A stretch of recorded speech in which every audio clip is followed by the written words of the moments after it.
Every day, the world moves on as it always has. Cities wake up, work begins, and life feels familiar.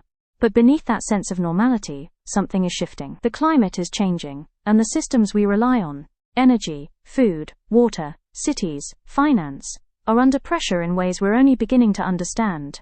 These changes don't live in reports or projections, they are already shaping people, livelihoods and communities.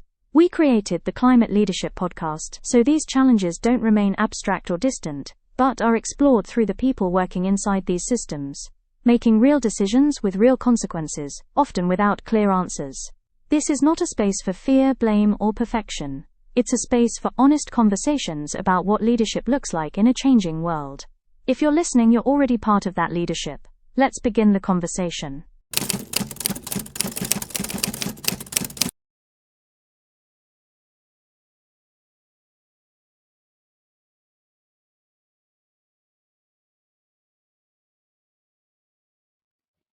Welcome to another episode of the Climate Leadership Podcast. Today's conversation explores why nature restoration is rapidly emerging as both an environmental necessity and a major economic opportunity. As climate change, biodiversity loss, and ecosystem degradation continue to accelerate, businesses and investors are beginning to recognize the value of a healthy natural system. From rewilding and biodiversity conservation to circular economy solutions and ocean restoration, nature based approaches are attracting growing attention worldwide. Joining us today is Mr. Tomi Nyman, climate entrepreneur, investor, and advocate for nature positive solutions. Thank you, Tommy, for joining us today. Thank you. Pleasure to join. Okay, so begin with, what inspired your ambition to help reduce global emissions by 1 gigaton during your career? Yeah, it's a nice story. About 10 years ago, well, a bit less, I was working for a company called AFRI, and I developed a concept called plastics to bio, which started from exploring my previous work, combining both bio-based plastics and bio-based chemicals into circular economy. And I calculated, first of all, the materials, the availability of raw materials, turning those into plastics. I calculated the economics, and apparently it makes sense to turn all plastics globally bio-based via extensive recycling. Mm-hmm. And then, having done that, I realized it is physically possible. It is economically extremely viable. Mm-hmm. I calculated the approximation of the environmental impact in terms of CO2 emissions. Mm-hmm. And basically, when we start recycling all plastics globally, extremely efficiently, and there will be about 10% losses every year. We replace those with biomass into the system. The biomass starts to accumulate in the polymers. Mm-hmm. And in about 10-15 years, the polymers are about 90% bio-based. Mm-hmm. So we have converted the plastics from fossil origin to bio-based. Mm-hmm. So we have basically stored almost a gigaton of CO2, atmospheric CO2, into the plastics. Mm-hmm. And at the same time, a lot of process emissions are reduced, converting from fossil feedstocks, fossil energy, into renewable energy. And in that way, we reduce the systemic emissions by about a gigaton. Mm-hmm. After having calculated the environmental impact, I didn't sleep for 2 nights, and I realized that this is something bigger. And instead of just leaving it on the table on the report, I decided to make it my career target. Mm-hmm. Okay, wow, that's so amazing. I still have about 20 years to fulfill that. So let's see where we'll end up. Yes, amazing. Okay, so nature restoration is often viewed as an environmental responsibility. Why do you believe it could become a $1 trillion economic opportunity? Now, altogether, I've been advocating about the systemic reduction of both material and energy consumption. And if we think about how that works, it's actually a combination of various things. It's a lot of reuse, recycling, refurbishing, kind of circular economy stuff, a lot of sharing, a lot of lifetime extension. But at the same time, on the energy side, we reduce emissions and reduce consumption by turning stupid things we do into smart things. Mm-hmm. In the hot countries, we actually cool down houses and offices with energy, with power that is produced by burning something, Mm-hmm. which doesn't make sense at all. So why don't we just cool the houses by painting them white and insulating them from the heat? Mm-hmm. We only insulate from cold today. There's a massive market in insulating from hot. Now, these two things together are not actually enough. We are losing about tens of millions of hectares annually of nature through construction, through exploitation, through expanding agricultural areas because yield losses, etc. Mm-hmm. And that nature is not returning unless we restore nature in a systemic manner. Mm-hmm. And while we cannot avoid in other industries using resources from nature, then there has to be another industry which actually restores what has been damaged by the rest. Right. And those have to be in balance. If there is a $50 trillion business destroying the nature, we have to have a 50 trillion business restoring the nature. Mm-hmm. They have to be one-to-one balanced. Mm-hmm. Right. So climate change receives significant attention globally. Are we underestimating the economic and business risk associated with biodiversity loss? Yes, by far. So if we think about the oceans as an example, they receive about 0.1% of climate funding today. People don't see the ocean. We live on land. We don't live on the ocean. We forget what we don't see. Yeah. So it's very easy to avoid things which are not on our daily agenda. And if we don't think about these things actively, we don't see that we are killing the oceans, we are overfishing them, we're polluting them with CO2, with plastics, with forever chemicals.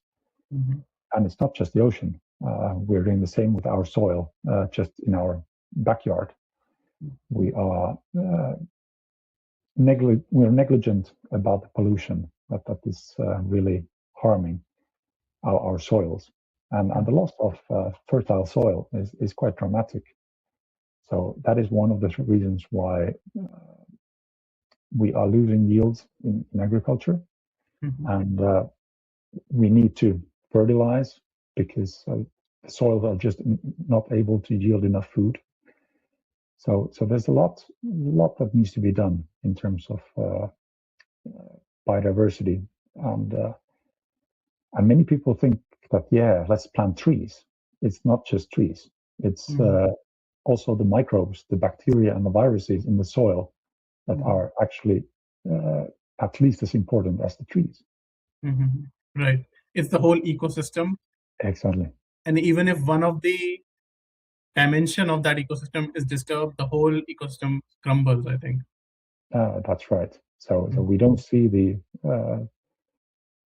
house of cards tipping. It's one by one we lose one card in the ecosystem until we realize we're standing on a very thin glass roof. Right. So how closely linked are climate change, biodiversity loss, and why is it important that governments and businesses address both challenges together? They are in fact very closely related, and we cannot solve one without the other. However, just with biodiversity, improving that, we cannot solve the entire climate issue. It's just like we cannot remove all the CO2 from the atmosphere and continue polluting. So it's not black and white. We cannot engineer ourselves out of this trouble. We have to really figure out how to manage this in a balanced way and treat nature in the way that it really helps us survive. So there's a lot of opportunities, a lot of possibilities in terms of developing nature to support us in many ways, and we are forgetting nature too often. Right. Can you share some steps which governments can take or businesses can take in this to achieve this? Yeah, I think if we look at on a national basis or municipality basis, there are very good examples. Let's take cities. Paris is a very good example, having reduced the emissions in the city, having reduced the amount of traffic in the city, having increased the number of trees and bushes and green areas. And that has improved the quality of life and health in the city in many ways. I think cities and municipalities should compete to become the next Paris in that perspective. That is something that we can all do. We can all stop applying concrete and asphalt on the streets and try to convert our cities more healthy and livable. On a country level basis, regulations, of course, play a big role. We have to have a balance of investments. We should support brownfield investments wherever something has been constructed already. That is an area that should be regenerated and turned into new assets. Today, we often think that it's too easy to just build a new asset somewhere on a greenfield and forget what nature was there before. And regulations and mandates, initiatives, or not initiatives, incentives, they can play a big role in maintaining the balance between built, constructed society and our natural ecosystems. Right. Okay. So the term nature positive is becoming increasingly common. What does nature positive business strategy look like in practice? To me, it's a combination of high material and energy efficiency within a company, as an example. Companies often think that they need to sell something. They need to produce something which they then push out of the door. Consumers take it and they never see it again. When doing so, you are giving away your asset. Many companies could actually produce products that are shared or leased, and the companies maintain the ownership of the material. Consumers are just using the items, and they bring it back after use. So that as one thing, developing businesses that are fully circular wherever possible. And then at the same time, consumers are more and more willing to contribute to the environmental damage caused by the products and services that they purchase. And this is another product that the companies can actually offer to the consumers. I know that many companies are buying or funding conservation projects. There could be an allocated hectare to an individual. When you buy a car, you conserve a hectare or two. That is the idea that I'm thinking about. Or instead of actually buying the car, leasing the car. Yeah. Right. Okay. You have extensive experience in plastic circularity and recycling. How can circular economy solutions help reduce environmental damage, and support nature restoration? Now we have a lot of raw material out there in not only being continuously collected from households and industries, but also on landfills, in rivers and in the oceans. That to me is a massive resource. It's not a pile of waste. It is a resource.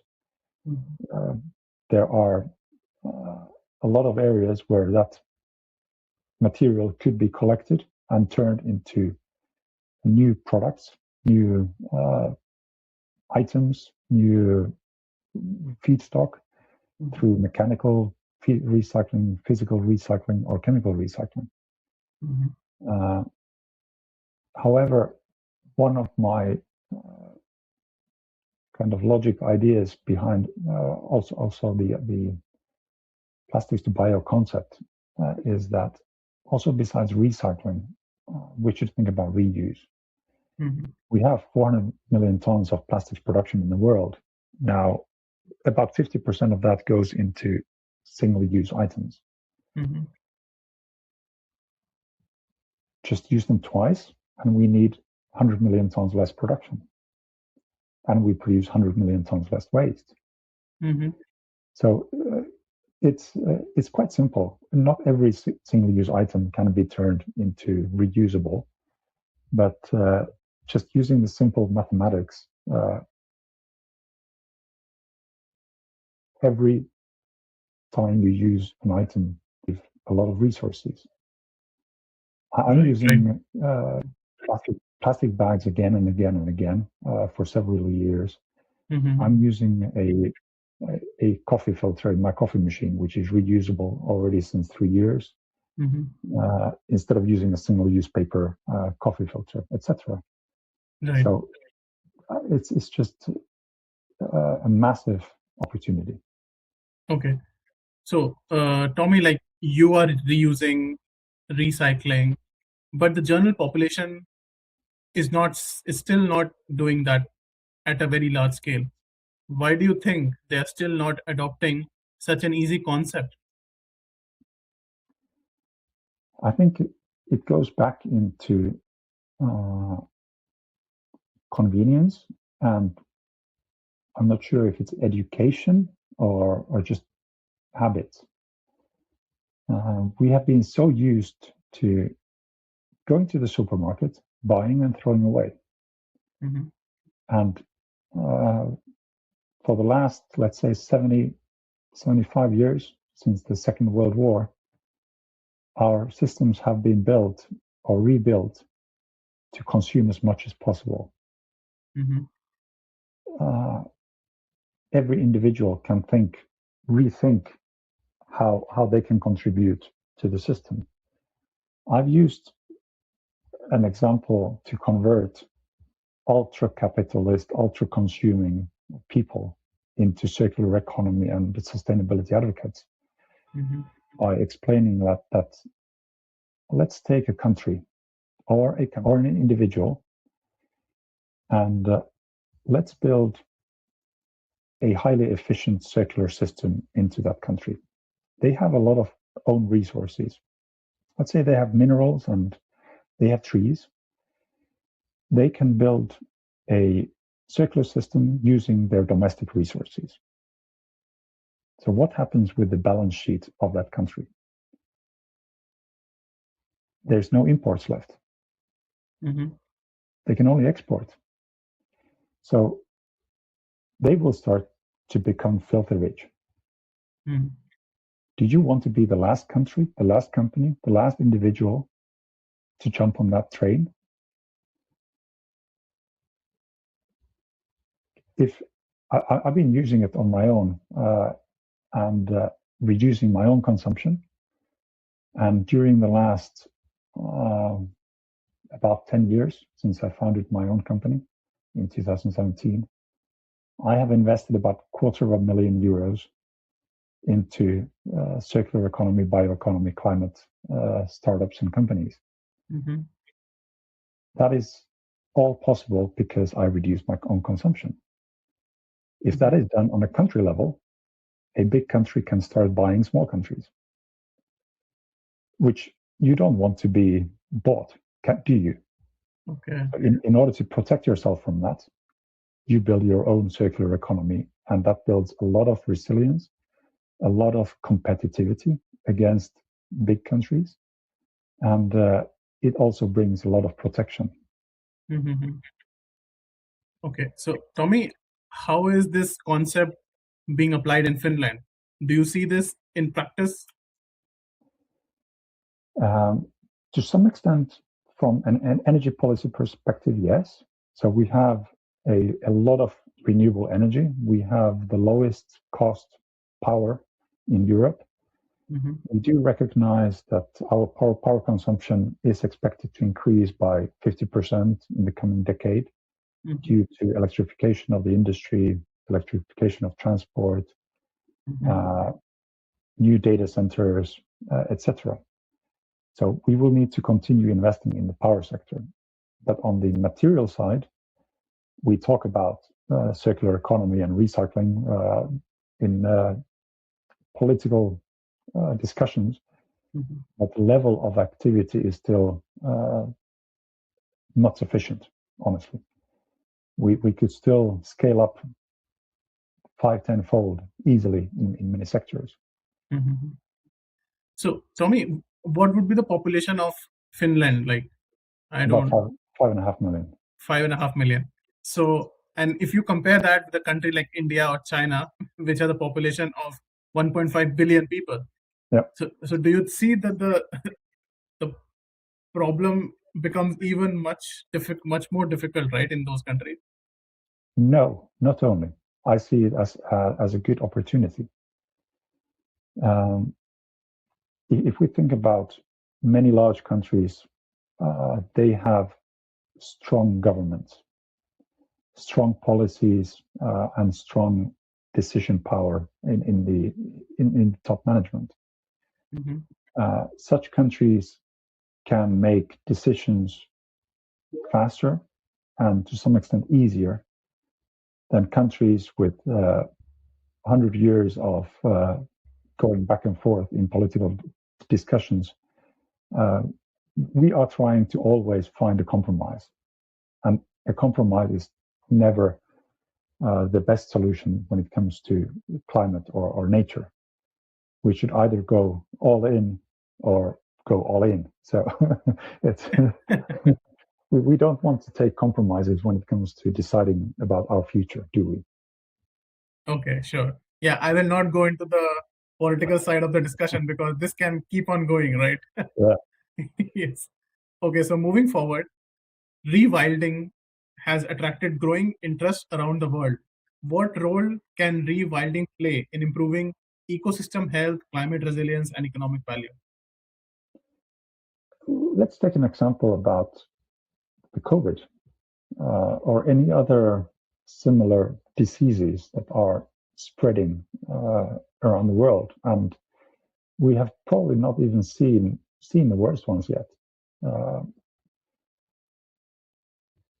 When we lose biodiversity, we lose nature's capability to keep us healthy. Bacteria and viruses play a crucial role in protecting us from worse bacteria and viruses. A few years back, I joined a Finnish atopic eczema experiment using an extract taken from Finnish forests and applying it on the skin of 140 patients. And I used that over the winter for a couple of months, that extract, together with regular like creams. And I did not have to use any medication during that period. The biodiversity built through that extract protected my skin from other harms. And we can do the same thing with all our ecosystems. The more nature we have around us, the healthier people are.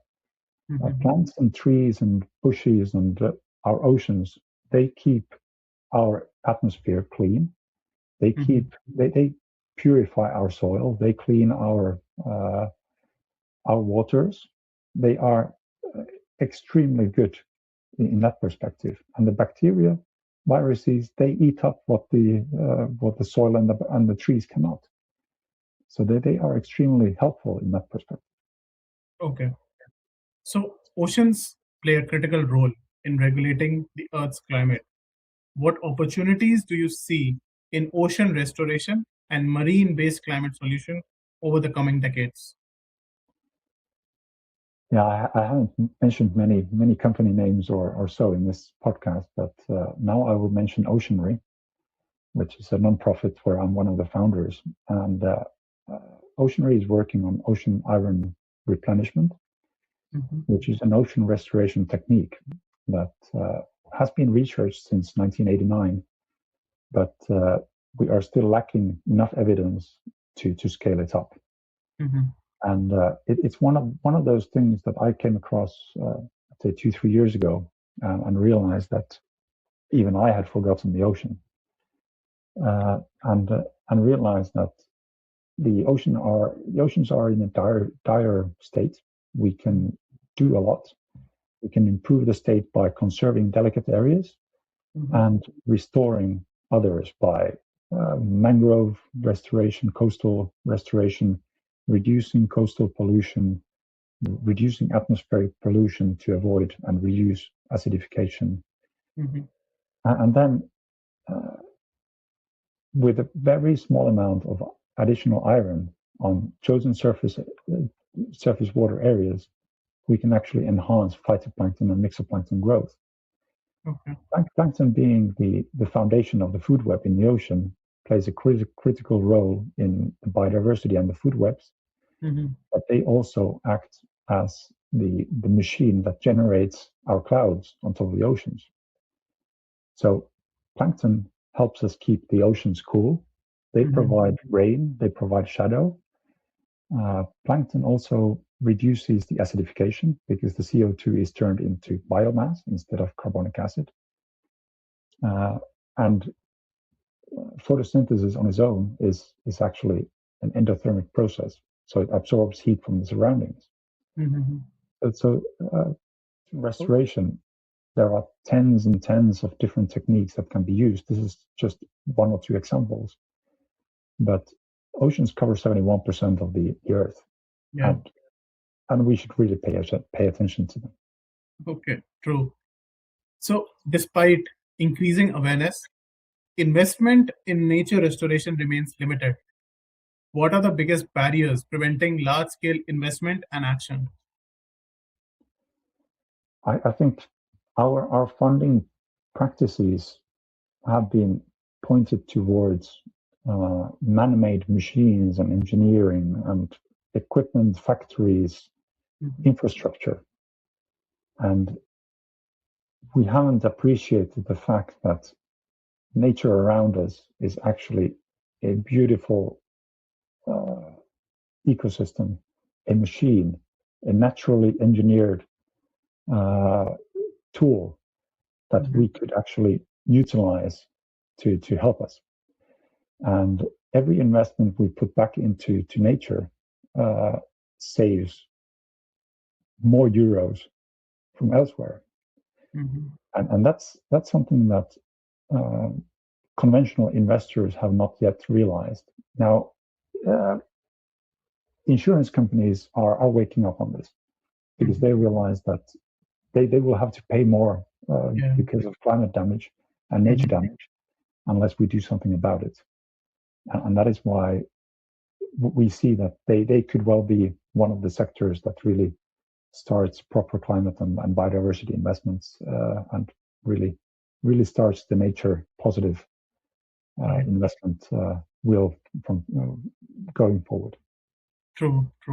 So looking ahead to 2035, how would you like to see businesses, investors, government, and society change the way they value nature?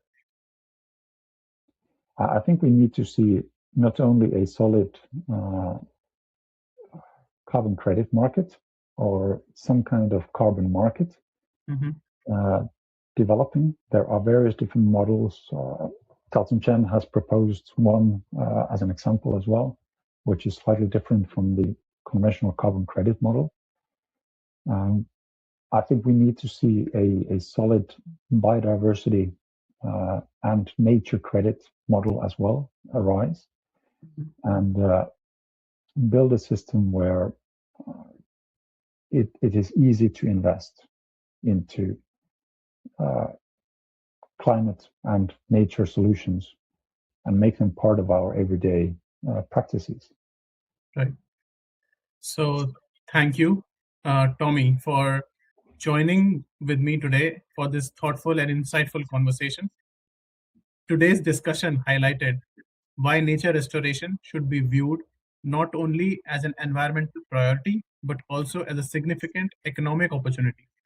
As businesses, investors, and policymakers search for solutions that address climate change while creating long term value, nature positive strategies are becoming increasingly important. The conversation also demonstrated how biodiversity protection, circular economy solutions, rewilding, and ocean restoration can contribute to a more resilient and sustainable future. Thank you for joining us on the Climate Leadership Podcast. We will be back soon with more conversations. Until then, take care and have a nice day. Bye bye. Thank you.